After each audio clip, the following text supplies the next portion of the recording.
Assalamu alaikum viewers. I'm Asad Ali Kazi with this 10 minutes with manager show और आज हमारे साथ जो guest हैं again most respected Mr. Musa Gunja.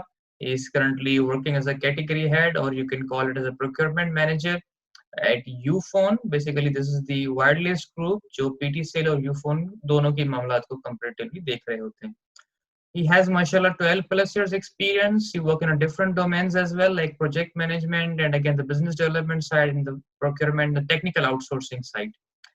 Uh, he worked with the different organizations, including the leading organizations in telecommunication like Telenor, and again he's currently working with the Ufone. So, and again apart from this experience, he is the member of Chartered Institute Procurement and Supply. So he has certifications in outsourcings as well. Sir, thank you for your time. And today we will discuss about the strategic importance of procurement and traits and characteristics required for the good procurement manager. So, sir, let's start with the very first question. How and again why the procurement has a strategic importance? In the past few years, what has happened is that procurement has gained strategic importance because of its value and its contribution to the organization.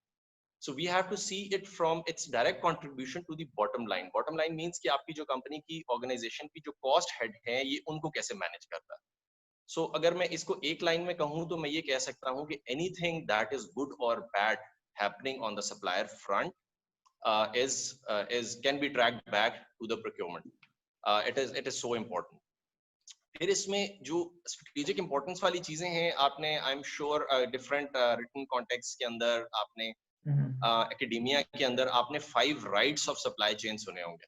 So 5 rights of supply chains are going at the right product at the right place at the right quantity in the right quality in the right time at the right cost. So ये वो 5 rights हैं जिनको इन इस continuum को achieve करने के लिए procurement की बहुत बड़ी contribution है.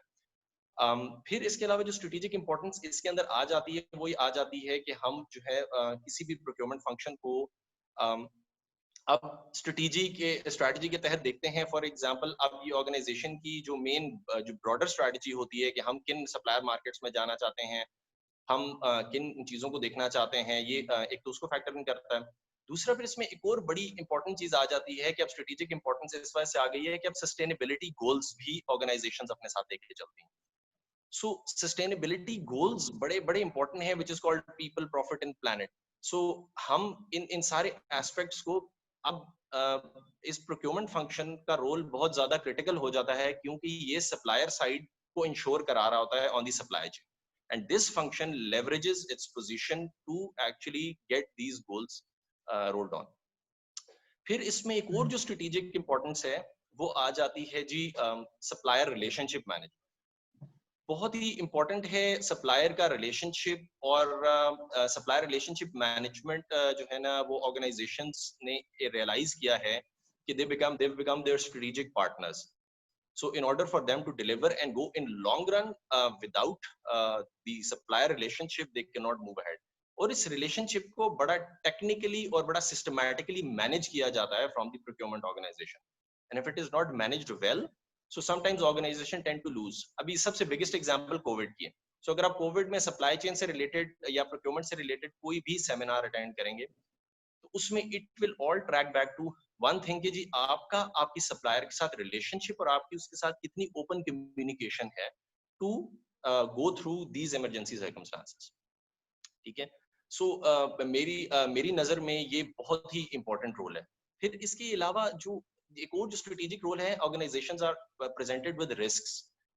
सो ये रोल या प्रोक्योरमेंट रोल रिस्क मैनेजमेंट कर रहा होता है.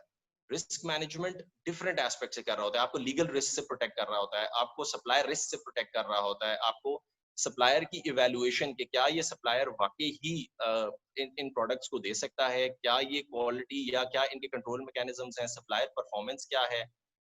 फिर यानी ये वो सारी चीजें हैं जो कि इसकी स्ट्रेटेजिक इंपॉर्टेंस को बढ़ाती हैं. फिर हमारे जो इसमें एक और जो बड़ा इंपॉर्टेंट डिसीजन आ जाता है वो डिसीजन आ जाता है मेक और bye decision.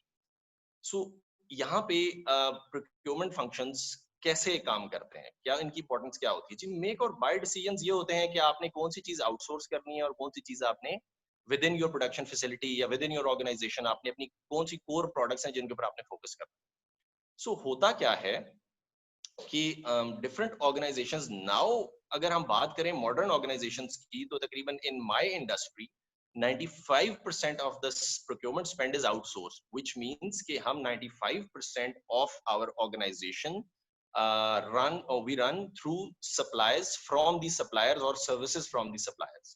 So that starts from technology, that starts from the software, उसके अलावा आपका hardware, इसके अलावा managed services. So everything is being managed by suppliers. So हम ये अंदाजा लगा सकते हैं कि एक ऑर्गेनाइजेशन जिसका 95% एक्टिविटीज आर बीइंग आउटसोर्स्ड, तो आप ये अंदाजा लगा लेंगे फिर एक प्रोक्योरमेंट फंक्शन जो इस आउटसोर्स रिलेशनशिप को मैनेज कर रहा है उसकी क्या इंपॉर्टेंस हो।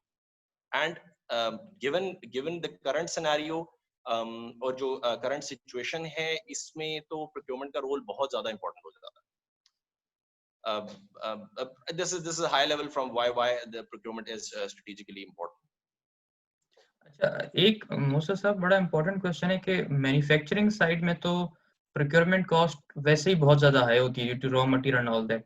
एक जनरल परसेप्शन है कि जी सर्विसेज में तो प्रोक्योरमेंट की इतनी इम्पोर्टेंस ही नहीं होती, इट्स जनरल परसेप्शन। तो आप तो इस इंडस्ट्री से काफ़ी टाइम से हैं सर्विसेज के साथ, सो डू यू थिंक कि प्रोक्योरमेंट की ऑल्दो कॉस्ट शायद मैन्युफैक्चरिंग से कम हो सर्विसेज में, बट इम्पोर्टेंस वही है?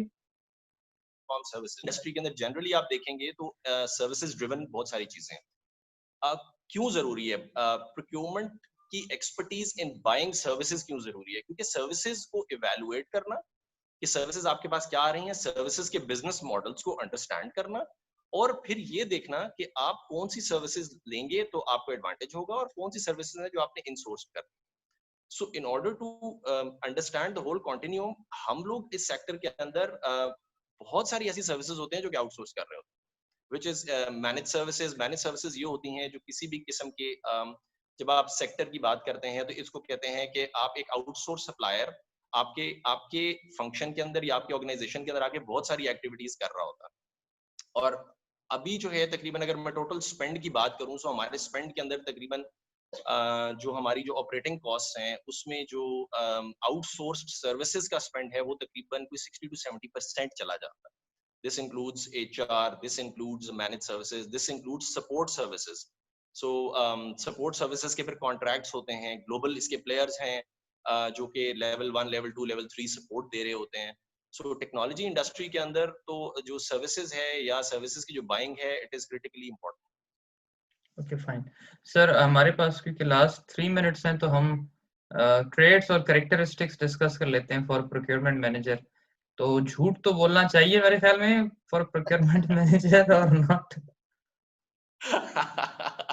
अच्छा, मैं इस क्वेश्चन को ना मैं दो चीजों में स्प्लिट करूंगा। एक तो ये है कि एक ट्रेड्स हैं कि ट्रेड्स क्या है, ट्रेड्स क्या होती हैं जी। ट्रेड्स वो हैं जो कि जेनेटिकली या ट्रेड्स वो हैं जो कि आपके इनहेरेंट फीचर्स होते हैं और दूसरा स्किल्स है। सो इसमें जो की ट्रेड्स आ जाते हैं वो आ जाते हैं, he should be confident, he should be accountable, he should be an open communicator, he should be very very good communicator.